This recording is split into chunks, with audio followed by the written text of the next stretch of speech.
C'est avec un peu de tristesse que nous quittons la magnifique île de Senja, direction Narvik. Nous croisons un groupe de rennes qui broutent le long de la route. Peu farouches, nous réussissons à les approcher facilement.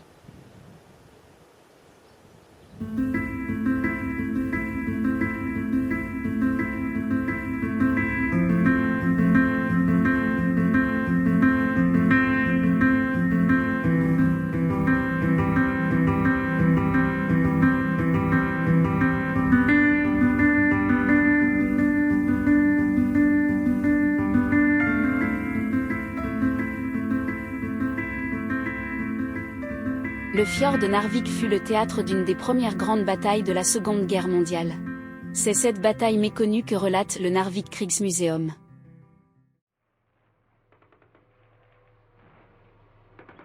Narvik est un port libre de glace toute l'année sur l'océan Atlantique, et servait à exporter le minerai de fer suédois, vital pour l'industrie d'armement allemande. Le 9 avril 1940, l'Allemagne nazie lance l'opération Weserübung pour prendre le contrôle de la Norvège. Les troupes allemandes débarquent à Narvik, capturent la ville, et utilisent les fjords pour abriter leurs navires. Du 10 au 13 avril, la Royal Navy britannique attaque les destroyers allemands dans les fjords, coûtant la plupart de leurs navires aux nazis. Le 28 mai 1940, les Alliés reprennent la ville. C'est la première victoire terrestre alliée de la Seconde Guerre mondiale. Le 10 juin, les Alliés doivent évacuer la Norvège à cause de l'invasion allemande de la France. Les Allemands réoccupent Narvik peu après.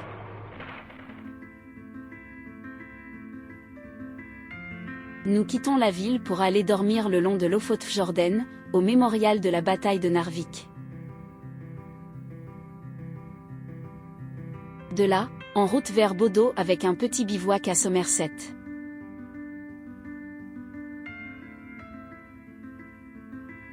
Nous quittons la route principale 6 pour aller prendre un bac entre Kiops et Drag.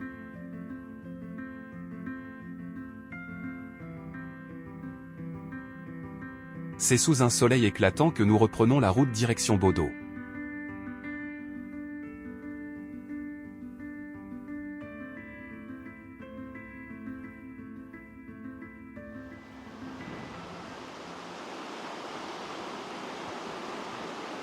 Le maelstrom désigne un puissant tourbillon marin, formé par des courants de marée opposés dans des détroits étroits ou entre des bancs rocheux. Celui de Saltstraumen est l'un des plus puissants au monde.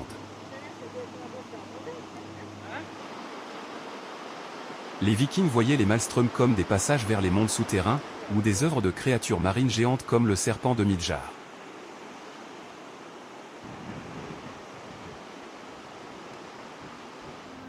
L'après-midi, nous profitons du beau temps pour nous rendre en vélo à Bodø. La route longe le Saltfjorden. Bodø a été une base militaire clé pendant la guerre froide, c'est pourquoi on y trouve un musée de l'aviation. Le port de Bodø est également une porte vers les Lofoten.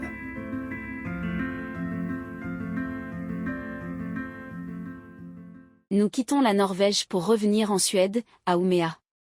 On fait halte à Arjeplog. C'est sous la pluie que nous quittons la Norvège. Arjeplog est une petite ville suédoise située à proximité du cercle polaire arctique. Son église, remarquable par sa couleur rose, a été construite au XIXe siècle, mais il y a eu des églises sur ce site depuis le XVIIe siècle. Nous sommes tombés sous le charme du Silvermuseum. Ces collections très riches mettent en lumière l'histoire de l'exploitation minière dans la région, qui remonte au XVIIe siècle. Le Silvermuseum présente également des expositions sur la culture et l'histoire des Samis, le peuple autochtone lapon. Arjeplog est entouré par une nature sauvage spectaculaire, forêt boréale, montagnes, et plus de 8000 lacs dans la municipalité.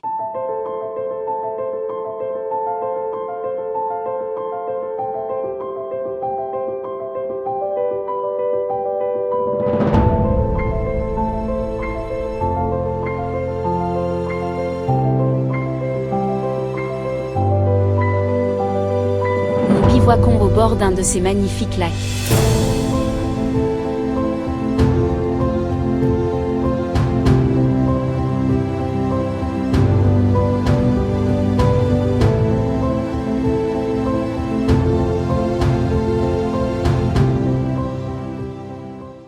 la route qui nous conduit à Ouméa est monotone, c'est une succession de forêts interminables.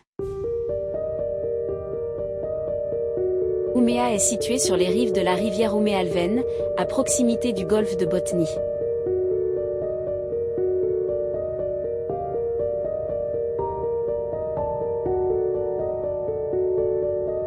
Fondée en 1622 par le roi Gustave II Adolphe, elle est aujourd'hui la plus grande ville du nord du pays.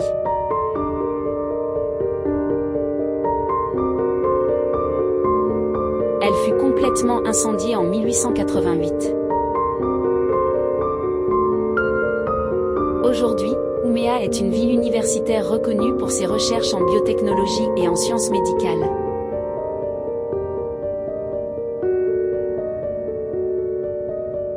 Situé dans le quartier de Gamlia, le Västerbotten Museum présente l'histoire de la région.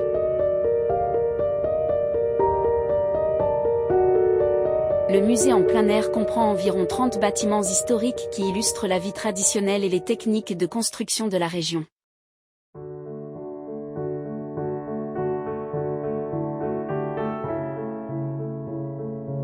Sur la route vers le sud, nous nous offrons un nouvel arrêt au parc national de Skuleskogen.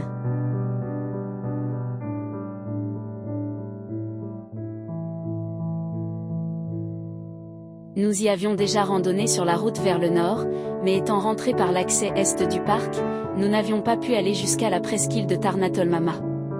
Nous avions dû nous arrêter au sommet Slatdalsberget. Cette fois nous sommes partis de l'entrée nord du parc, et nous suivons la côte pour rejoindre la double presqu'île.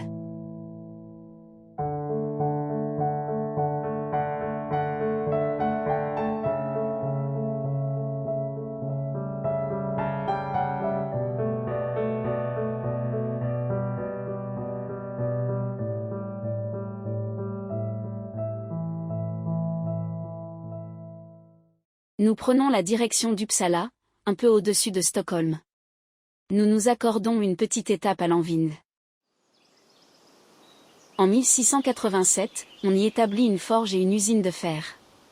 Au XVIIIe siècle, le site se développe pour inclure une forge, une scierie à vapeur, un moulin et un four à briques, devenant ainsi un centre industriel majeur pour la production de fer et de bois.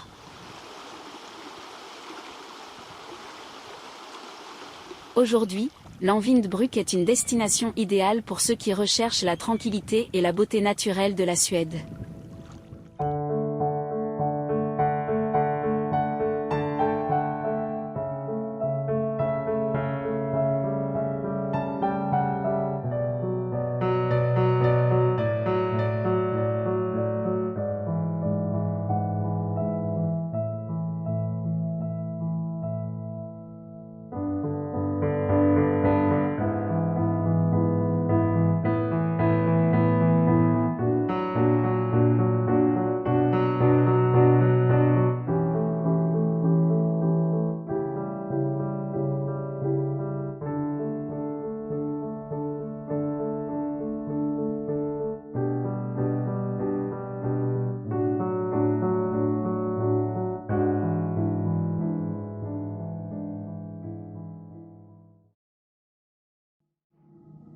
Gamla Uppsala était autrefois le centre religieux et politique des Vikings, avec un temple païen dédié à leurs dieux principaux Odin, Thor et Freyr.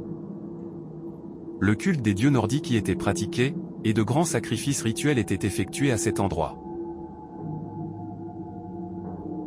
Il y a 3 grands tumulus qui se trouvent dans le champ de tumulus de Gamla Uppsala.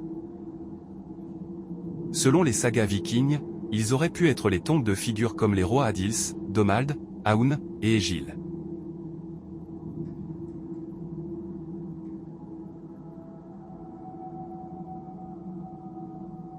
C'était également un site de grands rassemblements appelés Etsing, où les lois étaient proclamées et les conflits résolus.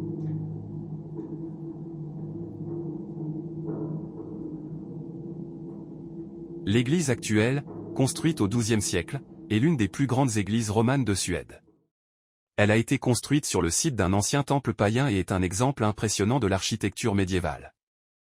À côté des tumulus royaux de Gamla Uppsala, on peut visiter un village historique reconstitué.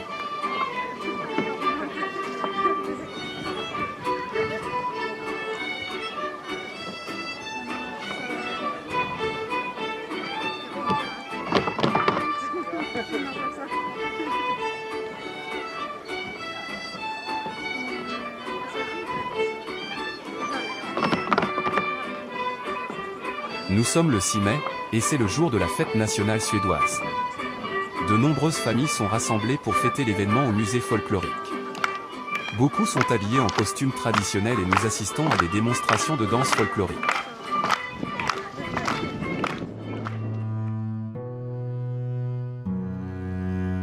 Fondée en 1477, la Uppsala Universitet est la plus ancienne université de Scandinavie. Le Gustavianum est l'ancien bâtiment principal de l'université d'Uppsala. Son élément le plus célèbre est sans doute le théâtre anatomique, dissection salle, au sommet du bâtiment, dans la coupole. Olaus Rudbeck, surtout connu pour ses travaux pionniers en anatomie, mais aussi pour ses théories très audacieuses sur l'origine de la civilisation, y pratiquait des dissections en public, à des fins éducatives.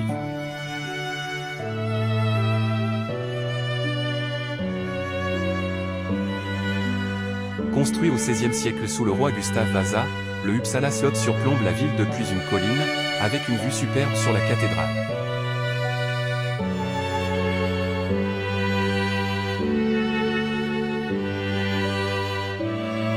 La Carolina Rediviva est une bibliothèque qui abrite le Codex Argenteus, manuscrit gothique du VIe siècle.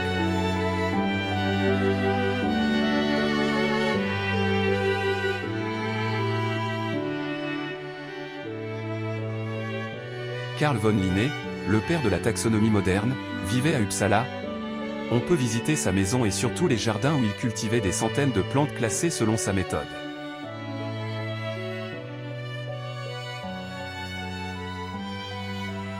La Uppsala Domkyrka est la plus grande église de Scandinavie.